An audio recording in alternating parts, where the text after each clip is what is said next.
It's Superior Works Cinema, where we watch all the movies. Today, we're going to be reviewing Ender's Game, which we streamed. This was directed by Gavin Hood and marked the return of Harrison Ford. Well, at least to an extent. This movie had been talked about for quite some time, mostly due to the popularity of the novels. So, anytime you have that kind of build-up, and especially an adaptation of a beloved book series, you're in for trouble when it hits the theaters. It's worked, like with Lord of the Rings, but most of the time, it ends up not meeting people's expectations, and things happen.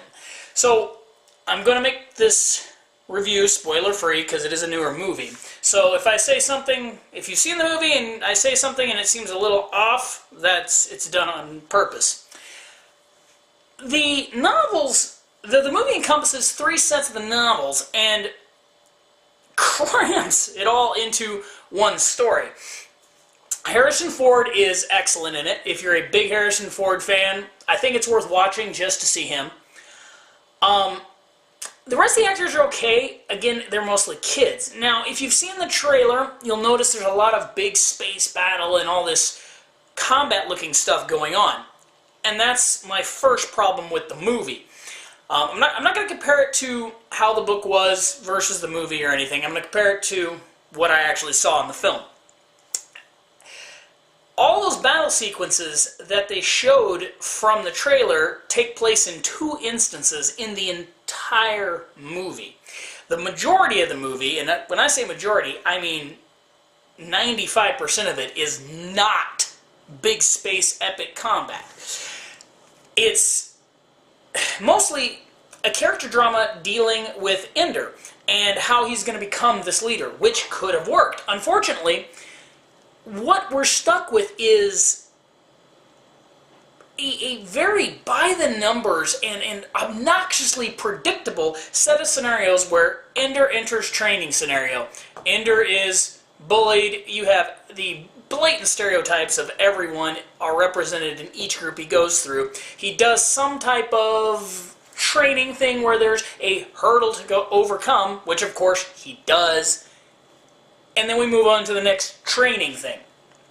Now, that's how the movie progresses, literally, for about 80 minutes, and nothing else happens. They have a big game they play, similar to like Quidditch in Harry Potter, which I didn't care for either, and found boring and pointless. To me, when they show them playing something like that, there's no stakes. And all of the simulations and training that Ender's doing, there's no stakes. I know he's not going to die. No one dies. In fact, nothing happens. At worst, someone loses a game and they're upset about it? Ooh. The only person we really care about is Ender. We're supposed to care about his sister, but I guess she's only mildly brought into it. And you kind of care about Harrison Ford because of strictly because of his charisma and acting. They never really built the character enough for me to care about him if it wasn't done by him. And all the situations that Ender encounters are so... they're very telegraphed. It's like watching a badly choreographed fight scene. I knew everything that was going to happen. And an hour into the movie, I actually had to stop and look at the clock to see how long the movie had gone on, because I thought, man, this is a long movie. And it's not. It's just kind of... it's so boring and predictable that I didn't care. He plays some little game on the thing, which is tapping into his mind, and this goes into some, what looks like a low-budget animated feature. With, I would call them, let's say, generic-looking wannabe Pixar-type animation. So again, who cares? It didn't end up mattering, except it was a reveal for something that happens at the end, but it did not need to be that long, because it just looked like a bad animated feature shoved in the middle of this movie. So we get to the big space battles. Oh, what are these? They have giant capital ships, and all the little drones that you see flying out there and blowing up, those are drones, literally. There's no people in those. So those blowing up, again, no stakes. There's a lack of fear for the human race. You never feel that. You never feel like they're endangered for a moment, other than the fact that Harrison Ford seems hell-bent on wiping out this insectoid enemy. But that's it. I never for a second believed that there was a threat to the human race, and that really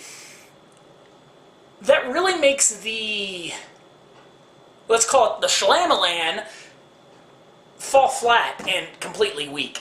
At the end of the movie, I was left just wanting more. Like, okay, this could have been okay if it was a 1-hour pilot and I was going to get more to a show, but with what they left me with, I feel like I hadn't watched anything.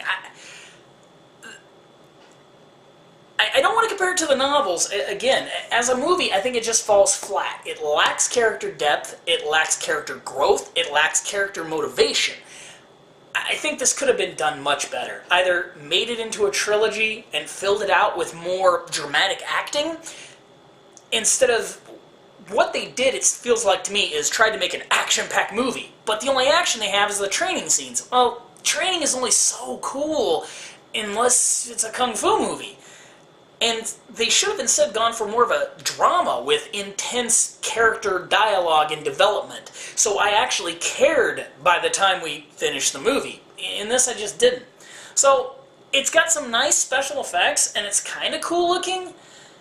If you're a hardcore fan of the novels, obviously check it out just to get your opinion of it. And same thing goes if you love Harrison Ford.